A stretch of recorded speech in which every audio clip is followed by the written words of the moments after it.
সন্ধ্যারাম রাষ্ট্রীয় একাধিক পুরস্কারপ্রাপ্ত শিক্ষক, ঔপন্যাসিক, কবি তথা বিশিষ্ট সাহিত্যিক অনুপম দত্তের প্রথম মৃত্যুবার্ষিকী পালিত হল দুবরাজপুর পাহাড়েশ্বর শ্মশান চত্বরে বনবিধি দলে। বীরভূমের দুবরাজপুর কল্পলোকের বাসিন্দা অনুপম দত্ত 2024 তারিখে 31শে জানুয়ারি পরলোক গমন করেন। আজ তার প্রথম মৃত্যুবার্ষিকী পালিত হল এবং পালন করলেন অনুগামীগণ।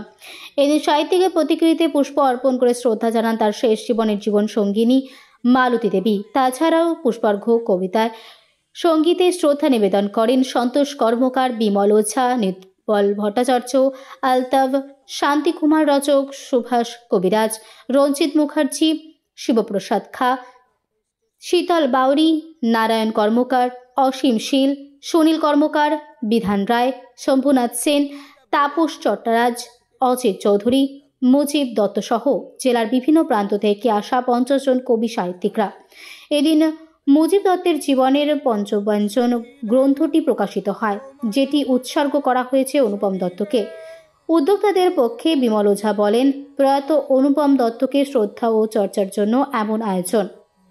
বীরভূমের দুবরাজপুর থেকে সন্তোষ পাল ও সফিউল আলমের report, smile India news Bangla.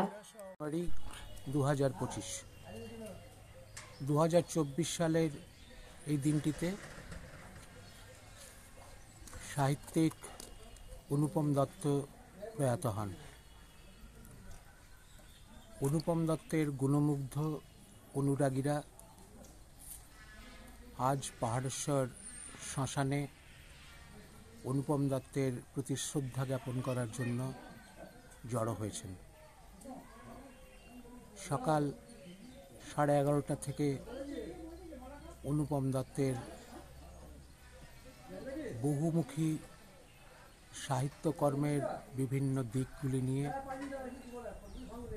আলোচনা করলেন বিভিন্ন আলোচক।